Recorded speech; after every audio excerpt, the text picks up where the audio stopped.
এতিয়া মই কেনেকৈ ন্যায় পাম কওক আপোনালোকে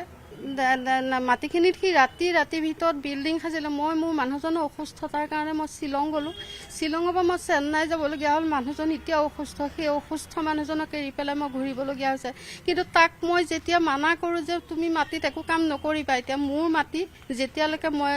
ন্যায়টো নাপাওঁ তেতিয়ালৈকে তুমি একো নক'বা কিন্তু সি কি কৰিলে মাটিখিনি ৰাতি 15-20জনমান মানুহ লগাই সি ঘৰ সাজি বিল্ডিং বনাইলে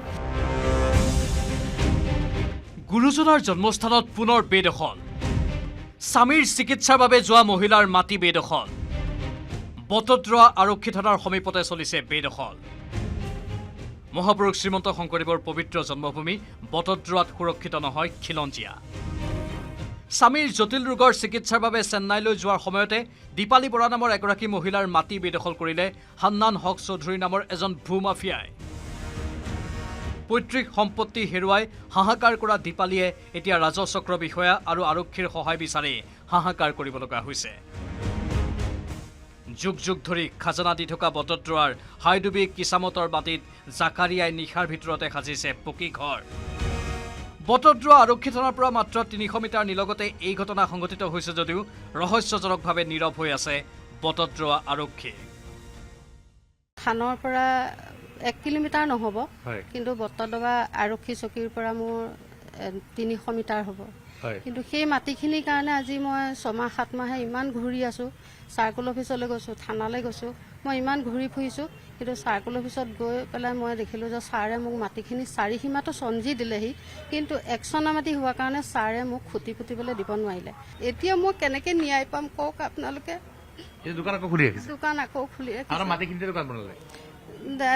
মাটিখিনিত সি ৰাতিৰ ভিতৰত বিল্ডিং সাজিলে মই মোৰ মানুহজনৰ অসুস্থতাৰ কাৰণে মই শ্বিলং গ'লোঁ শ্বিলঙৰ পৰা মই চেন্নাই যাবলগীয়া হ'ল মানুহজন এতিয়া অসুস্থ সেই অসুস্থ মানুহজনক এৰি পেলাই মই ঘূৰিবলগীয়া হৈছে কিন্তু তাক মই যেতিয়া মানা কৰোঁ যে তুমি মাটিত একো কাম নকৰিবা এতিয়া মোৰ মাটি যেতিয়ালৈকে মই ন্যায়টো নাপাওঁ তেতিয়ালৈকে তুমি একো নক'বা কিন্তু সি কি কৰিলে মাটিখিনি ৰাতি 15-20জনমান মানুহ লগাই সি ঘৰ সাজি বিল্ডিং বনাইলে উল্লেখযোগ্য যে বটদ্ৰৱাৰ বিধায়িকা শিৱামণি বৰাৰ ঘনিষ্ঠ হান্নান হক চৌধুৰী ৰাজচক্ৰ বিষয়া আৰু বটদ্ৰৱা আৰক্ষীক হান্নান হক চৌধুৰীৰ পৰা নিজৰ মাটি মোকলাই দিবলৈ ভুক্তভোগী দীপালী বৰাই বাৰে অনুৰোধ জনাইছে যদিও কোনো সদুত্তৰ নোপোৱাৰ অভিযোগ উত্থাপন হৈছে মই কিজানি অসমীয়া হোৱাৰ কাৰণে মই এইখিনি সহায় নাপালোঁ কিন্তু আজি মুছলমানৰ কাৰণে ভাৰপ্ৰাপ্ত বিষয়া আৰক্ষী বীৰেন চন্দ্ৰ কলিতাদেৱে বহুতখিনি সঁহাৰি জনাইছে তেওঁলোকৰ কিবা গোপন বুজাবুজি আছে এজন ভূমাফিয়ে বেদখল কৰিছে খিলঞ্জীয়াৰ মাটি তথাপিতো ছাৰে সেইটো হয় 1 কিলোমিটাৰ নহয় 70ৰ পৰা মোৰ মাটিৰ সন্মুখতে প্ৰকল্পটো আছে মই এটাই অনুৰোধ জনাওঁ মুখ্যমন্ত্ৰী হিমন্ত বিশ্ব শৰ্মা ছাৰক যে আমাৰ এই দুখীয়া পৰিয়ালটোক যাতে ন্যায় দিয়ে